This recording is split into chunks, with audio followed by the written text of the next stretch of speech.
ఎక్కువ ఎకరాలతోటి పాటు ఎక్కువ ఉత్పత్తిని సాధించినటువంటి సంవత్సరంగా ఈనాడు కాంగ్రెస్ ప్రభుత్వంలో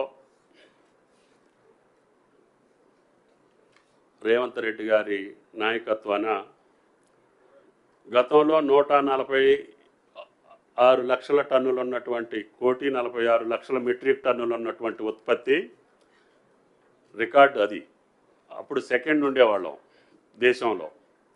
ఈనాడు భారతదేశంలో 1,53 లక్షల దిగుబడి అంచనాతోటి భారతదేశంలోనే అగ్రగామిగా ఉన్నాం. దానికి తెలంగాణ రైతాంగానికి రాష్ట్ర ప్రభుత్వం తరఫున శుభాకాంక్షలు, ధన్యవాదాలు కూడా. దీనిలో గతంలో సన్న రకాలు 25 లక్షల ఎకరాల్లోనే ఉండేది. ఈ సంవత్సరం 40 లక్షల చిల్లర ఎకరాల్లో సన్నధాన్యాన్ని పండించడం జరిగింది. కారణం, సన్నధాన్యానికి 500 రూపాయలు తెలంగాణ ప్రభుత్వం బోనస్ ప్రకటించింది. బోనస్ ప్రకటించడానికి కూడా కారణం, పేదలకు ఇచ్చేటటువంటి రేషన్ బియ్యం కూడా రేపు సంక్రాంతి నుండి సన్న బియ్యమే ఇవ్వాలి. అదేవిధంగా సోషల్ వెల్ఫేర్ కానీ, గురుకులాలు కానీ, అన్ని సంక్షేమ హాస్టల్స్ కూడా పిల్లలందరికీ సన్న బియ్యం ఇవ్వాలనేటటువంటి రాష్ట్ర ప్రభుత్వం యొక్క ఆకాంక్ష, కోరిక మేరకి ఈనాడు రాష్ట్ర ప్రభుత్వం బోనస్ ప్రకటించింది. దానివల్ల ఈనాడు సన్న రకాల పంట అధికమైంది. గతంలో దొడ్డు రకాలు 41 లక్షల ఎకరాల్లో ఉండేది. ఈ సంవత్సరం కేవలం 26 లక్షలకు పడిపోయింది.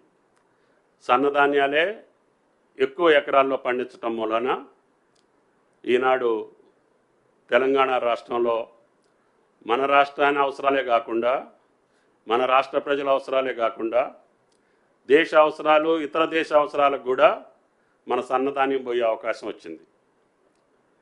దానివల్ల ఈరోజు మార్కెట్లో ధాన్యానికి మనం బోనస్ ఇచ్చేదానికంటే కూడా ప్రైవేటు వ్యాపారస్తులు, మిల్లర్స్ కానీ పోటీపడి కల్లాల్లోనే మాయిశ్చర్ ఎంతున్నా కూడా కొనే అవకాశం వచ్చింది.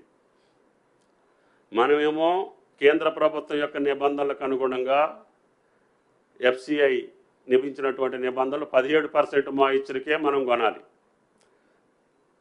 దానివల్ల ప్రైవేటు మిల్లర్స్కి, డయ్యర్స్ వాళ్ళు మిల్లర్లు అవకాశాలు ఉంటాయి కాబట్టి ఎంత మాయిశ్చర్ ఉన్నా డైరెక్ట్గా కల్లంలోనే కొని తీసుకెళ్లే అవకాశం వచ్చింది. రైతులందరూ కూడా ఈనాడు ఓపెన్ మార్కెట్లో అమ్ముకునే అవకాశం కూడా వచ్చింది. గతంలో ఇదే రోజుకి కేవలం ఆ ప్రభుత్వంలో 4,555 పర్చేసింగ్ సెంటర్స్ మాత్రమే ఓపెన్ చేశారు. ఈ సంవత్సరం కాంగ్రెస్ ప్రభుత్వం 7,411 కేంద్రాల్లో ఈనాడు కొనుగోలు జరుగుతూ ఉంది. గతంలో ఇదే రోజుకి 17 జిల్లాల్లో మాత్రమే కొనుగోలు ప్రారంభమైంది. ఈరోజు 25 జిల్లాల్లో కొనుగోలు జరుగుతూ ఉంది. గతంలో ఈ రోజుకి సేకరించినటువంటి ధాన్యం పోయిన ఇదే రోజున 9,30,00,000 మెట్రిక్ టన్నులు, 9.35 లక్షల మెట్రిక్ టన్నులు. కానీ ఈ సంవత్సరం 9.58 లక్షల మెట్రిక్ టన్నులు ఈ రోజుకి కొనుగోలు చేయటం జరిగింది. అందుట్లో 7,07,49 దొడ్డు రకాలు, 2.9 సన్నాలు.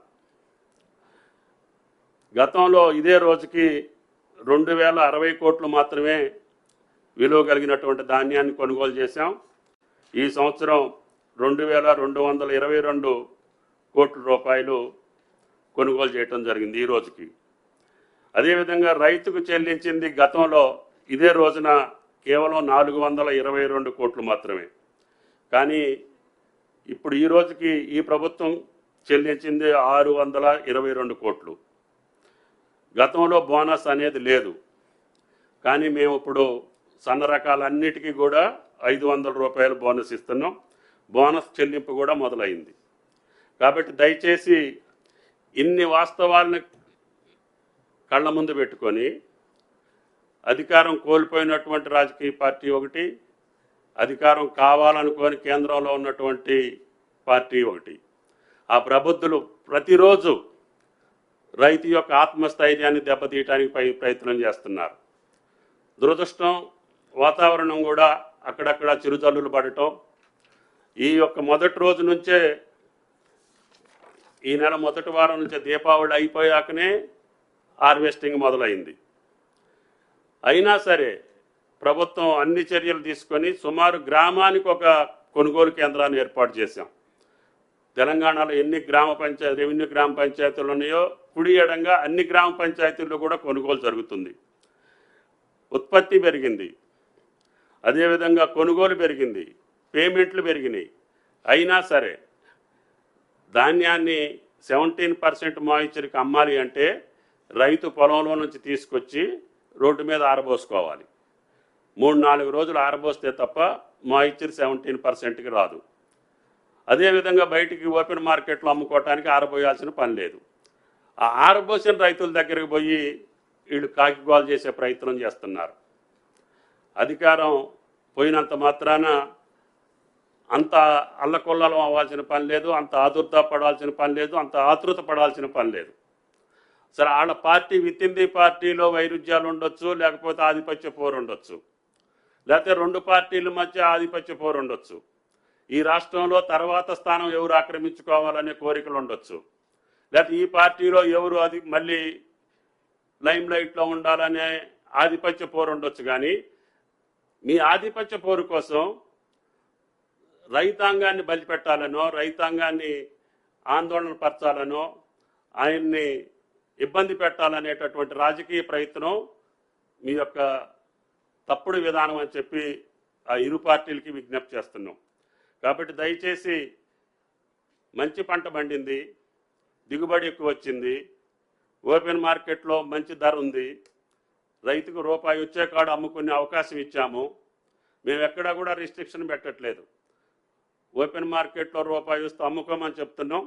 పర్చేసింగ్ సెంటర్కి వచ్చిన ప్రతి గింజ కొంటామని చెప్తున్నాం. అది దొడ్డు రకం కావచ్చు, సన్న రకం కావచ్చు, ప్రతి గింజని కొంటాం. ప్రతి రైతుకి అమౌంట్ కూడా విత్ ఇన్ టైంలో ఇచ్చి తప్పకుండా రైతును ఆదుకోవాలనే ప్రభుత్వం తప్ప మీకు మాదిరిగా మాటలతోటో చేతలతోటో రైతును ముంచినటువంటి ప్రభుత్వం కాంగ్రెస్ ప్రభుత్వం కాదు అని చెప్పి ఆ ఇరు పార్టీలకు విజ్ఞప్తి చేస్తున్నాం. కేంద్రంలో ఉన్న పార్టీకి కూడా విజ్ఞప్తి, మీరిచ్చినటువంటి గైడ్ లైన్స్ ప్రకారంగా మేము కొనాలి.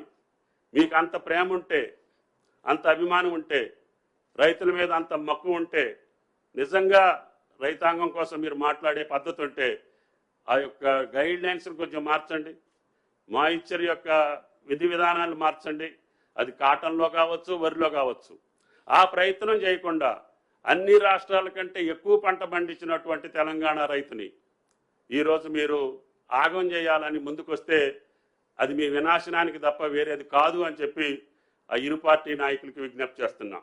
కాబట్టి దయచేసి ధాన్యం కొనుగోలులో కానీ, పత్తి కొనుగోలులో కానీ, పత్తి కూడా గతంలో కంటే బ్రహ్మాండంగా దిగుబడి తగ్గింది, కానీ కొనుగోలులో మాత్రం ఏమాత్రం కూడా అలక్ష్యం చేయకుండా గత 3 నెలలుగా CCIని ఇబ్బంది పెట్టి ఆ మంత్రి గారితో మాట్లాడి ఆ MDని ఇక్కడికి పిలిపించి 3 సార్లు తెలంగాణ పత్తిని మొత్తాన్ని కొనుగోలు చేసే ప్రయత్నం చేశాం.